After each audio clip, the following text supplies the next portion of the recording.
Hi friends, ఈరోజు మనం discuss చేసే పాయింట్ వచ్చేసి ఇన్సూరెన్స్ అంటే లైఫ్ ఇన్సూరెన్స్. సో ప్రతి ఒక్కరికి లైఫ్ ఇన్సూరెన్స్ అనేది ఎందుకు అవసరం అంటే, సో ఇప్పుడు ఇంటికి అనేది ఇన్కమ్ సోర్స్ మనమే ఉంటాం. సో మనకు కానీ ఏదన్నా అయినప్పుడు సో మన వల్ల వచ్చి ఇన్కమ్ ఆగిపోతుంది. అంటే ఇప్పుడు మనం ఇన్కమ్ లైఫ్ ఇన్సూరెన్స్ గురించి డిస్కస్ చేసినప్పుడు ప్రతి ఒక్కరు ఒకటే చెప్తారు, నాకెందుకు ఇన్సూరెన్సు, అంటే నేను చనిపోయిన తర్వాత వచ్చే డబ్బులు నాకెందుకు, నా పేరు మీద ఆస్తులు ఉన్నాయి అని చెప్తారు. కానీ ఏంటంటే ఒకటి, ఆస్తులు అనేది వచ్చేది అనుభవించడానికి. మనకి ఏదన్నా అయినప్పుడు మన ఇంట్లో వాళ్ళు మన పేరు మీద ఉన్న ఇల్లులు కానీ స్థలాలు కానీ అమ్ముకొని దాని మీద జీవించడానికి కాదు. నెక్స్ట్ వచ్చేసి నేను చనిపోయిన తర్వాత వచ్చే డబ్బులు నాకెందుకు ఇంకొకటి చెప్తారు. ఇప్పుడు మనం చనిపోయిన తర్వాత అంటే ఇప్పుడు మనం మొత్తానికి మనం కష్టపడేది ఇంటి కోసం. సో ఇప్పుడు ఎవరైనా కానీ కష్టపడేది ఇంట్లో వాళ్ళ కోసం. ఇంట్లో ఇన్కమ్ సోర్స్ ఒకరికి ఉంటే ఇద్దరు ముగ్గురు డిపెండ్ అయిన వాళ్ళు ఉంటారు.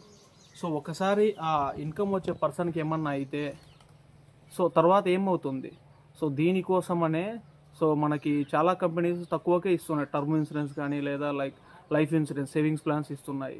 సో ఎంతో కొంత స్టార్టింగ్ ఇన్వెస్ట్ చేయండి. సో అదేంటంటే మనకి ఏదైనా అయినప్పుడు రేపొద్దున మన కుటుంబానికి ఒక బీమా లెక్క ఉంటుంది. సో అందరు దయచేసి అర్థం చేసుకోండి. సో మీకు నచ్చినటువంటిది ఇక్కడే తీసుకోవాలని నేను చెప్పను, కానీ ఎక్కడైనా కానీ ఒక మంచి లైఫ్ ఇన్సూరెన్స్ తీసుకోండి. అదే మీ జీవితానికి భరోసా లెక్క ఉంటుంది.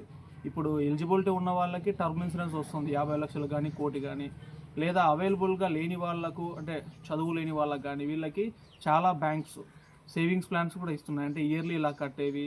సో వాటిలో మనకి ఇన్వెస్ట్మెంట్ వస్తుంది, ఇన్వెస్ట్మెంట్తో పాటు ఇన్కమ్ కూడా వస్తుంది. దానితో పాటు మనకి ఇన్సూరెన్స్ కవరేజ్ ఉంటుంది. ఇప్పుడు సపోజ్ ఇయర్కి ఒక 50,000 కట్టామనుకోండి, మనకి 5 లక్షలు ఇన్సూరెన్స్ కవరేజ్ ఉంటుంది. సో తర్వాత అది మనం కొన్ని ఇయర్స్ కడతాం, అంటే ప్లాన్ని బట్టి.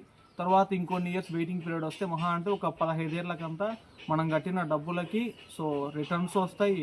ఆలోపు మనకేమన్నా అయితే మనకి సేవింగ్స్ ఇన్కమ్ కూడా వస్తుంది ఇన్సూరెన్స్ కవరేజ్. సో దయచేసి అర్థం చేసుకోండి. మీకు నియర్గా ఉన్న బ్యాంకులు కానీ లేదా ఎక్కడికైనా కానీ వెళ్ళి ఇన్సూరెన్స్ తీసుకోండి. లేదు అంటే మీరు నాకైనా కాల్ చేయొచ్చు. కాల్ చేసి మీకు నచ్చిన ఇన్సూరెన్స్ ప్లాన్ తీసుకోండి. మీకు తీసుకోవాలని లేకున్నా పర్లేదు, జస్ట్ తెలుసుకోండి. ఫస్ట్ తెలుసుకొని మీకు కావాలనుకున్నప్పుడే తీసుకోండి. ఓకేనా ఫ్రెండ్స్, థ్యాంక్ యూ.